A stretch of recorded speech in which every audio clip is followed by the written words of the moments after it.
Thank you very much, members of the press. Today we are here at Milimani Court.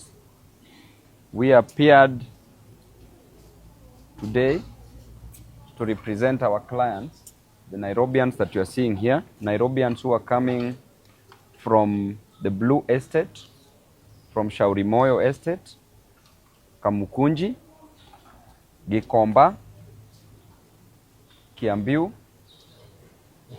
Bahati area, and adjacent areas. And today we came to court to represent the great people of Nairobi who are almost being forcefully evicted from their parcels of land. To give you a brief history of what took place and to ascertain that these are the rightful owners of the said parcels of land is simple,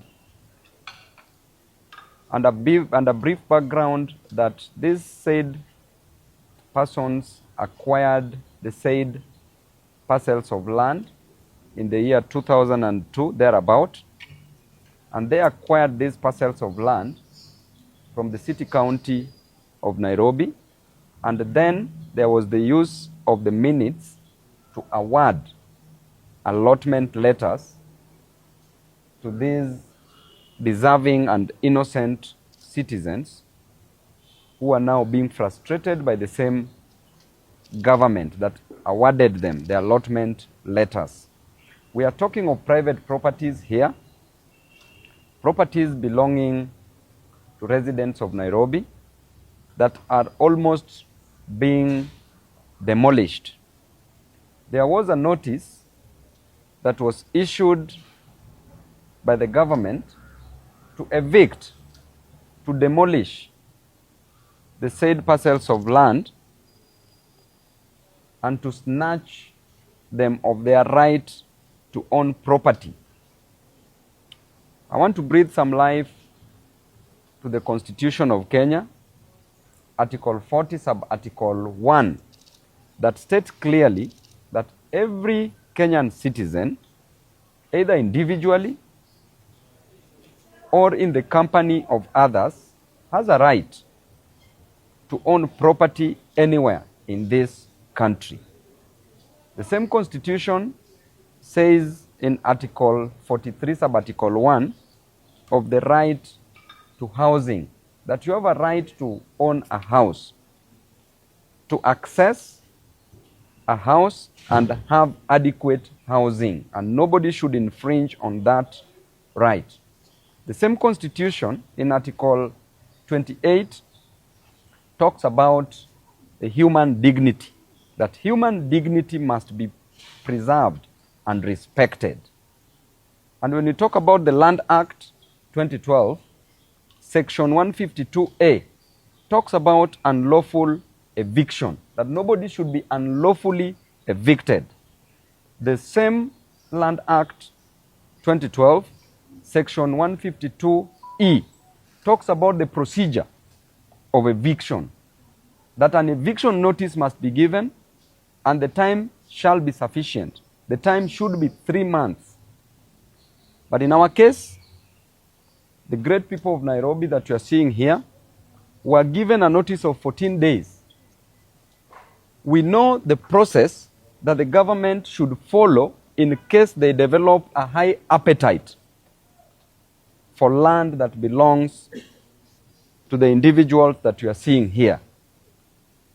And one of the ways by which the government can acquire property from private individuals is through compulsory acquisition. And we are also aware of the process of compulsory acquisition. That number one, either the cabinet secretary or the CEC at the county level shall write to the National Land Commission requesting for the compulsory acquisition of the said parcels of land. If the commission agrees, the National Land Commission agrees to the compulsory acquisition, then they shall communicate. They shall do the mapping of the properties. They shall collect details of the residents. And they shall also contact the registrar, who shall restrict any transaction on that said parcel of land.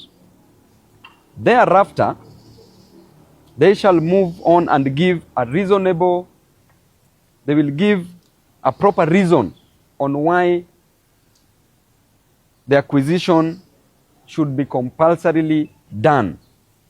Then after that, there will be compensation.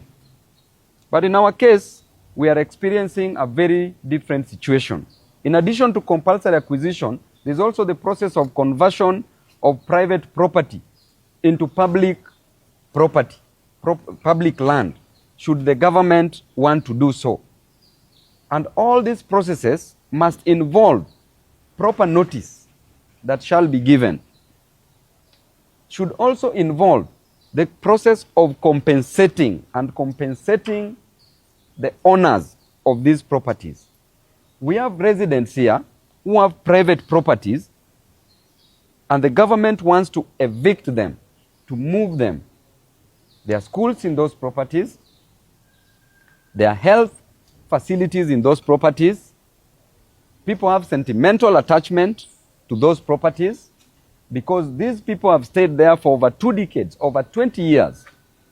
And if people have stayed there for over 20 years, there was through the principle of legitimate expectation, the doctrine of legitimate expectation, these people have been paying land rates, they've been paying the land rent, they've been paying the premiums. These people have gone to government offices who have approved even connection of electricity. This shows clearly that these people are the true owners of this property.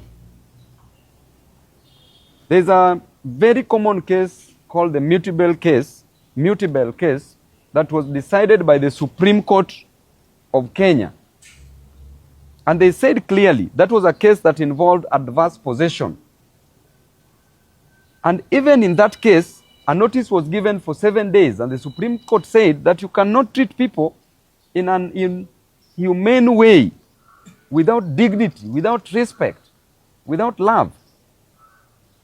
And they wanted to evict these people within a period of 7 days. The Supreme Court objected to that. In addition to that, the Supreme Court ordered for compensation of the people who occupied the said parcels of land. And borrowing a leaf from the mutable case, our case is so straightforward. That was a government property, public land. Although the owners had stayed there for over 19 years, adversely, they ought to have been the real owners of the property through adverse possession. So we want to warn the government of these games, that they are playing with the lives of Kenyans.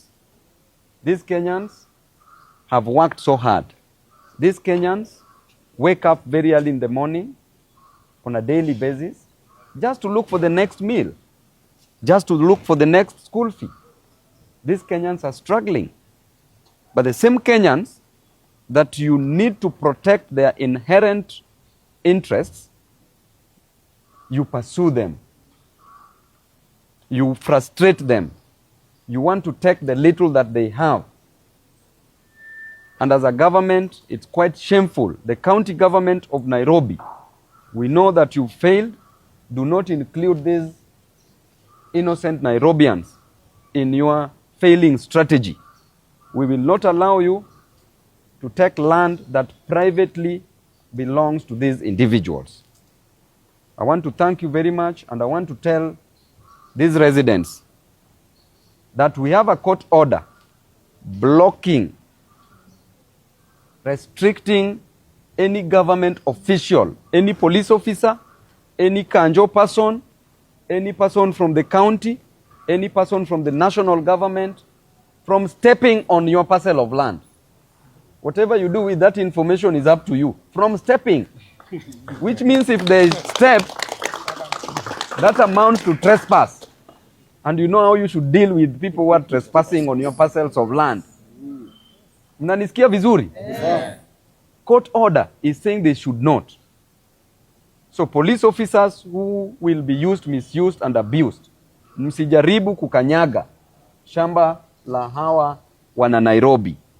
Sisi tuko hapa kuprotect hawa watu wetu wa Nairobi. Nataka niwashukuru, tunarudi hapa kotini on the 28th day of April. Tunataka mshinde hii kesi ili muishi kwa amani.